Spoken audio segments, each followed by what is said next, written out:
Hello everyone, this is Shruti. Welcome to my YouTube channel to all of you. So let's start today. हमारा आज का topic है adjectives. We have completed our noun and pronoun in our previous videos. पुराने videos में हम noun और pronoun complete कर चुके हैं. आज का हमारा टॉपिक है adjectives का. So let's start. इसमें हम पढ़ेंगे adjective के attributive use of adjective, then predicative use of adjective, then kinds of adjective जिसमें मैं आपको बताऊंगी adjective of quality, adjective proper adjective, participle adjective, then adjective of quantity, then number, then definite, indefinite, distributive, then demonstrative, then interrogative. इसको हम interrogative नहीं बोलेंगे, that is interrogative adjective. तो इन सबको आज हम इस वीडियो में कंप्लीट करने वाले हैं. पहले तो हम एडजेक्टिव का देखेंगे एट्रीब्यूटिव और प्रेडिकेटिव यूज़ क्या होता है. ठीक है, और पहले एडजेक्टिव की डेफिनेशन से स्टार्ट करते हैं. A word used with a noun to describe or point out the person, animal, place or thing which the noun names or to tell the number or quantity is called an adjective. मतलब कि वो word जो noun के साथ में use किया जाता है और नाउन को डिस्क्राइब करता है. नाउन में जैसे पर्सन को, एनिमल को, प्लेस को या थिंग को जो डिस्क्राइब करने के काम करता है या उनका नंबर बताता है या क्वांटिटी बताता है, उनको एडजेक्टिव बोला जाता है. ठीक है, means adjectives are qualifying words. देखिए, इसका हिंदी में मतलब होता है विशेषण. विशेषण का मतलब ही क्या होता है? जो नाउन या प्रोनाउन, संज्ञा या सर्वनाम की विशेषता बताने वाला विशेषण होता है. तो यहाँ पर ये जो नाउन को क्वालिफाई करता है दैट इज़ एडजेक्टिव. इसका मतलब होता है एडेड टू, सब कुछ ऐड कर दिया जाता है नाउन के अंदर. फॉर एग्जांपल हम देखेंगे Ram is a clever boy. Boy क्या है? नाउन है, लेकिन कैसा बॉय है? क्लेवर है. उसकी क्वालिटी किसने बता दी? क्लेवर ने. तो क्लेवर हमारा एडजेक्टिव हो गया. ऐसे ही I don't like that girl. Girl noun है, कौन सी गर्ल? वो गर्ल. तो डेथ हो गया उसका एडजेक्टिव. ऐसे ही गेव मी 5 एप्पल्स. नंबर भी तो एडजेक्टिव है. तो एप्पल्स है, एप्पल्स नाउन है, देन 5 इसका adjective. Then there is little time for preparation. Time noun है यहाँ पर, लिटिल इसका एडजेक्टिव हो गया. अब देखेंगे हम एडजेक्टिव का एट्रीब्यूटिव यूज़ और प्रेडिकेटिव यूज़ क्या होता है. एट्रीब्यूटिव यूज़ का मतलब होता है, आपको ये ध्यान रखना है कि जो नाउन को डायरेक्टली क्वालिफाई करे. ठीक है, डायरेक्टली क्वालिफाई करे वो तो एट्रीब्यूटिव यूज़ होगा, और जो इनडायरेक्टली क्वालिफाई करे वो होगा प्रेडिकेटिव यूज़. कैसे? जैसे डायरेक्ट में तो है ए वाइट शर्ट, एक सफ़ेद शर्ट. ठीक है, यहाँ पर डायरेक्ट सीधा सीधा बोल दिया कि शर्ट है वाइट. लेकिन यहाँ पर प्रेडिकेटिव यूज़ में ऐसे है माई शर्ट इज़ वाइट, ये मेरी शर्ट सफ़ेद है. यहाँ पर तो वाइट शर्ट है, डायरेक्ट क्वालिटी बता दी, शर्ट ही वाइट है, लेकिन यहाँ पर बोल रहा है मेरी शर्ट वाइट है. ठीक है, तो उसमें थोड़ा सा चेंज हो गया. इसी को बस एट्रीब्यूटिव और प्रेडिकेटिव यूज़ बोला जाता है. जैसे सेकंड एग्जांपल देखेंगे एट्रीब्यूटिव का. ए लेज़ी बॉय वाज पनिश्ड. यहाँ पर लेज़ी बॉय, बॉय की क्वालिटी डायरेक्ट बता दी. यहाँ पर है सीमा इज़ ब्यूटीफुल. यहाँ पर डायरेक्ट ना बताकर इनडायरेक्ट क्वालिफाई किया गया है. ठीक है, ब्यूटीफुल सीमा यदि होता तो एट्रीब्यूटिव होता, लेकिन सीमा इज़ ब्यूटीफुल है तो प्रेडिकेटिव. नेक्स्ट आगे देखते हैं आप. काइंड्स ऑफ एडजेक्टिव में पहला हमारा आता है एडजेक्टिव ऑफ क्वालिटी, जिसको हम डिस्क्रिप्टिव एडजेक्टिव भी बोलते हैं. डिस्क्रिप्टिव मीन्स गुणवाचक. किसी में कोई गुण है, किसी के गुण का जब वर्णन किया जाता है, उसके गुण को बताया जाता है, उसकी क्वालिटी को बताया जाता है, दैट इज़ डिस्क्रिप्टिव एडजेक्टिव. ठीक है, adjective of quality show the kind और क्वालिटी ऑफ ए पर्सन और थिंग. किस तरह का पर्सन है, उसकी क्या क्वालिटी है, वो इसमें बताया जाता है. जैसे Ram is a good athlete. Ram athlete तो है, लेकिन कैसा है? गुड है, अच्छा है, उसकी क्वालिटी बताई है. The foolish old man tried to sing. किसने कोशिश करी? Foolish old man. Old man क्या है? नाउन है, लेकिन फुलिश क्या है? उसकी क्वालिटी बता दी यहाँ पर. इसमें हमारा एक आता है प्रॉपर एडजेक्टिव का. ये क्वालिटी के अंदर ही आता है प्रॉपर एडजेक्टिव. प्रॉपर इसलिए आता है क्योंकि प्रॉपर नाउन से बना है.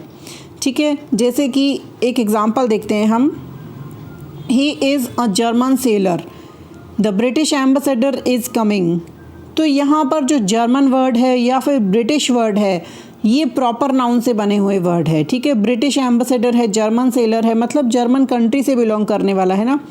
तो इसलिए इनको प्रॉपर एडजेक्टिव्स बोला जाता है, लेकिन ये एडजेक्टिव ऑफ क्वालिटी के अंदर ही काउंट किए जाते हैं। इसी अदर एग्जांपल है French wine, Turkish tobacco, Indian T, ठीक है। इस तरह से ये जो एडजेक्टिव होते हैं प्रॉपर एडजेक्टिव माने जाते हैं। Adjective of quality answer the question of what kind. यदि प्रश्न किया जाए कि किस तरह का है, उसका उत्तर कौन देता है? एडजेक्टिव ऑफ क्वालिटी की इस तरह का है, ठीक है। ऑफ व्हाट काइंड यदि प्रश्न किया जाएगा किस तरह का है, जैसे राम किस तरह का है? एथलीट है, राम गुड एथलीट है। गाना किस तरह का आदमी गा रहा था? फुलिश, ठीक है। तो किस तरह का उत्तर जो देता है वो क्वालिटी वाला एडजेक्टिव कहा जाता है। इसी में दूसरा आता है, एक तो प्रॉपर एडजेक्टिव आ गया, दूसरा पार्टिसिपल एडजेक्टिव होता है। पार्टिसिपल एडजेक्टिव क्या होता है? जिसमें प्रेजेंट या पास्ट पार्टिसिपल ऑफ वर्ब का यूज़ किया जाता है। प्रेजेंट और पास्ट पार्टिसिपल क्या होती है? जैसे कि स्माइल, स्माइल वर्ब है लेकिन उसके आईएनजी लगाकर उसका एडजेक्टिव बना दिया। ऐसे he has a tired look, tyre मतलब थका हुआ होता है, वर्ब है लेकिन यहाँ पर लुक के लिए टायर्ड बना दिया, उसकी विशेषता बना दी, एडजेक्टिव बना दिया। हिज ब्रोकन लेग, ब्रेक होती है वर्ब लेकिन यहाँ पर ब्रोकन का उसको एडजेक्टिव बना दिया, लेग की विशेषता बना दी। तो इनको पार्टिसिपल्स बोला जाता है, आईएनजी लगाकर या फिर थर्ड फॉर्म लगाकर वर्ब की इनका जब एडजेक्टिव बना दिया जाता है। ये आपको पार्टिसिपल का अलग से वीडियो बनाया जाएगा, उसमें समझाऊंगी। Then girl had pleasing manner, pleasing मतलब खुश करने वाले मैनर्स है। ये पार्टिसिपल एडजेक्टिव भी एडजेक्टिव ऑफ क्वालिटी के पार्ट हैं। देन नेक्स्ट आता है adjective of quantity. Quantity means मात्रा, मात्रा सूचक, कोई चीज़ की मात्रा कितनी है। मात्रा हम किस चीज़ की देखते हैं? मात्रा हम उस चीज़ की देखते हैं जो अनकाउंटेबल होती है, जिसको हम काउंट नहीं कर सकते, ठीक है। अनकाउंटेबल की हम मात्रा देखते हैं, काउंटेबल की हम नंबर देखेंगे जो आगे आएगा। जैसे एग्जांपल देखते हैं, मतलब ये हाउ मच का उत्तर देने वाला है, ठीक है। हाउ मच कितनी चीज़ है वो बताता है। जैसे he drink a little water, पानी कितना पिया? Little. He ate some rice, चावल कितने खाए? सम। चावल को हम काउंट तो नहीं कर सकते। दिस हैज़ नो मीनिंग, इसका कोई मतलब नहीं है। He has lost all his wealth, पूरी वेल्थ लॉस्ट हो गई। Take great care of your health, then don't get enough exercise these days. तो इन सब को जिनको हम काउंट नहीं कर सकते वो सब एडजेक्टिव ऑफ क्वांटिटी में आते हैं, ठीक है। नेक्स्ट देखते हैं एडजेक्टिव ऑफ नंबर। इसमें और क्वांटिटी वाले में थोड़ा सा कन्फ्यूज़न रहता है। कन्फ्यूज़न ये रहता है कि जो वर्ड्स उसमें यूज़ हुए वो इसमें भी होंगे, लेकिन हमें सिर्फ काउंटेबल और अनकाउंटेबल का ध्यान रखना है। देखते हैं आगे, हमें समझ आ जाएगा। Adjective of number show how many person or things are meant और व्हाट ऑर्डर ए पर्सन और थिंग स्टैंड। मतलब कि हाउ मैनी का ये उत्तर देते हैं, वो तो हाउ मच का देते हैं जिनको हम काउंट नहीं कर सकते। मच और मैनी में क्या फ़र्क होता है? मच तो अनकाउंटेबल के लिए आता है, ठीक है, जिनको काउंट नहीं कर सकते, लेकिन मैनी तो काउंट करने वाली चीज़ों के साथ आता है ना। तो ये हाउ मैनी का उत्तर देते हैं नंबर वाले। जैसे example, there are 50 students in the class, 50 count कर लिए। The hand has 5 fingers, all man are mortal, man को काउंट किया जा सकता है। Most people love sweets, he was the first to get a PhD in English, Ram is the last in the list, there are several mistakes in your exercise, I have taught you many times. इस तरह से। सो adjective of number answer the question how many. ये भी दो तरह के होते हैं नंबर वाले भी, डेफिनेट न्यूमरल और इनडेफिनेट न्यूमरल। देखते हैं इनको। डेफिनेट में क्या आता है? डेफिनेट में वो आता है जो डेफिनेट होते हैं। डेफिनेट का मतलब होता है निश्चित, ठीक है, एग्जैक्ट नंबर जो बताते हैं। इसमें भी दो पार्ट होते हैं, कार्डिनल्स और ऑर्डिनल्स। कार्डिनल्स का मतलब होता है हाउ मैनी, कितने, जिसमें 1 2 3 4 जो हमारी काउंटिंग होती है उनको कार्डिनल्स बोला जाता है। लेकिन जो काउंटिंग इस तरह से होती है फर्स्ट, सेकंड, थर्ड, इनको ऑर्डिनल्स बोला जाता है। Show these order in the series, ठीक है। ये क्या दिखाते हैं? किसी सीरीज़ में ऑर्डर दिखाते हैं, फर्स्ट है, सेकंड है, थर्ड है। तो ये कार्डिनल्स और ऑर्डिनल्स का थोड़ा ध्यान रखना। जैसे एग्जांपल है, she is the first in the class, इस तरह से।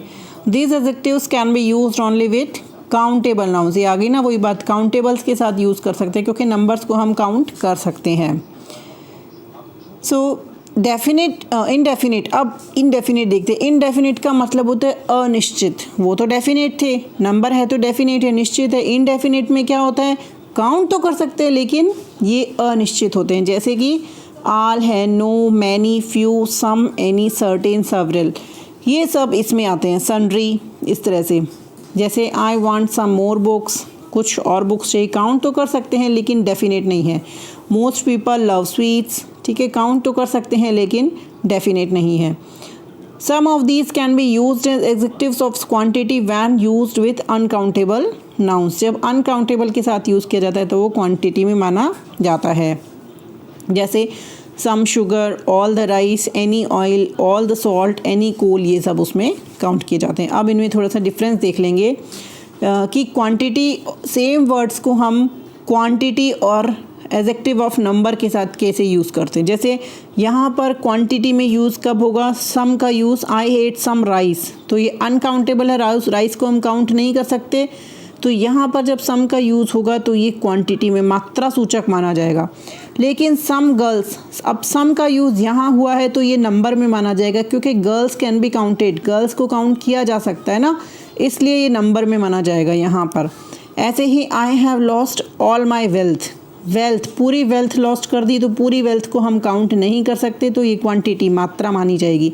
ऑल मैन मस्ट डाई, सभी मनुष्यों को मरना है, मनुष्य आर काउंटेबल, मनुष्य को काउंट किया जा सकता है, यहाँ पर ये नंबर में माना जाएगा। You have no sense, sense को कोई काउंट नहीं कर सकता। There are no pictures in this book, pictures can be counted, pictures को काउंट किया जा सकता है तो ये नंबर में आएंगे। He did not eat any rice, any rice, वही राइस को काउंट नहीं कर सकते। Are there any mango trees in this garden, mango trees can be counted. Then I have enough sugar, sugar को नहीं काउंट किया जा सकता, तो यहाँ पर इनफ क्या होगा, एडजेक्टिव ऑफ क्वांटिटी को शो करेगा। And there are not enough spoons, spoons को काउंट किया जा सकता है, यहाँ पर इनफ जो है वो एडजेक्टिव ऑफ नंबर को शो करेगा। होपफुली आपको समझ आ रहा होगा। नेक्स्ट देखते हैं डिस्ट्रीब्यूटिव एडजेक्टिव, जिसको बोला जाता है विभाजन सूचक विशेषण, जिसमें विभाजन कर दिया जाता है। इसमें हमारे आते हैं ईच, एवरी, आइदर, नाइदर, ये इसमें 4 आते हैं। So the distributive adjective refer to each one of 2 or more person or things taken singly or in separate groups, ठीक है, मतलब कि एक एक को ग्रुप में से या 2 में से ले लिया जाता है। जैसे ईच है, ईच किसको रेफ़र करता है, 2 में से किसी एक को, या फिर मोर, 2 से ज़्यादा में से किसी एक को। और एवरी किसको रेफ़र करता है, एवरी रेफ़र करता है ग्रुप में से प्रत्येक को, सिंगली लिया जाता है। इन दोनों का डिफरेंस अभी आपको बताऊंगी, ईच और एवरी का।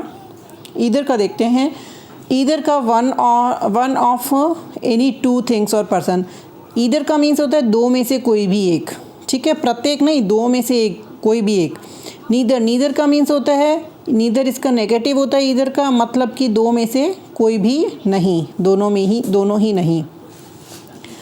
अब एग्जाम्पल देख लेंगे। Each man has to sign this document, हर इंसान को, प्रत्येक को साइन करना चाहिए। India expects every man to do his duty, expect करती है इंडिया, हमारा देश एक्सपेक्ट करता है कि हर इंसान अपनी ड्यूटी करे। आइदर साइड में विन, कोई भी साइड जीत सकती है, मतलब दोनों में से एक जीत सकती है। Neither charge has been proved, neither means दोनों ही नहीं, दोनों चार्ज ही प्रूव नहीं हुए। Every word of it is false, इसका हर वर्ड क्या है, झूठा है। All 4 words are in the singular number and take singular verbs after them. इस बात का ध्यान रखना कि ईच, एवरी, ईदर, नीदर हमेशा चारों ही सिंगुलर होते हैं और चारों ही अपने बाद में सिंगुलर वर्ब लेते हैं। आगे देखिए, अब ईच और एवरी का एक फ़र्क देखना, बड़ा इम्पॉर्टेंट टॉपिक है ये कि जब 2 में से आप प्रत्येक को चुन रहे हो या फिर 2 से ज़्यादा में से चुन रहे हो, दोनों ही स्थिति में ईच सही होगा, ठीक है, ये दोनों स्थिति में सही होगा। लेकिन एवरी, 2 के लिए एवरी कभी नहीं आएगा। यदि ग्रुप में से आप प्रत्येक को चुन रहे हो तो एवरी का यूज़ करेक्ट होगा, 2 के लिए इनकरेक्ट होगा। अगर मान लीजिए एक तरफ 2 बॉयज़ है, एक तरफ 2 से ज़्यादा बॉयज़ है, ठीक है, 2 बॉयज़ के लिए आप यूज़ कर रहे हो, each boy has a pen, ये करेक्ट है। Every boy has a pen, ये इसमें इसमें एवरी का यूज़ करोगे ये रॉन्ग हो जाएगा, क्योंकि 2 के लिए एवरी का यूज़ कभी भी नहीं होता। एवरी का यूज़ यदि करना है तो हम ग्रुप वाली साइड करेंगे। Both the boys have book, both का यूज़ हो सकता है, बोथ का यूज़ 2 के लिए होता है। ऐसे ही एवरी में देखेंगे, each boy has a pen correct है, every boy has a pen correct है, ठीक है, क्योंकि ईच का यूज़ हम 2 से ज़्यादा के लिए भी कर सकते हैं और एवरी का ग्रुप में करते ही करते हैं, और ऑल द बॉयज़ तो वैसे भी करेक्ट होगा 2 से ज़्यादा के लिए। तो आगे समझ, ईच का यूज़ तो दोनों जगह मान्य है, चाहे 2 हो या 2 से ज़्यादा, ईच कैन बी यूज, लेकिन एवरी का है ना 2 से ज़्यादा है, मतलब ग्रुप के लिए, ग्रुप में प्रत्येक के लिए किया जाएगा। नेक्स्ट आता है डिमॉन्स्ट्रेटिव एडजेक्टिव। डिमॉन्स्ट्रेटिव का मतलब होता है संकेतवाचक, किसी की तरफ संकेत करके जैसे बोलना। इसमें आते हैं this, that, these, those, yonder, such, ठीक है। दिस और दैट सिंगुलर के लिए आते हैं, दीज और दूज प्लूरल के लिए आते हैं, दिस और दीज नियर के लिए, पास के लिए आते हैं, दैट और दूज दूर के लिए आते हैं। Demonstrative adjective answer the question which मतलब कौन सा, इसका उत्तर देने वाले डिमॉन्स्ट्रेटिव होते हैं।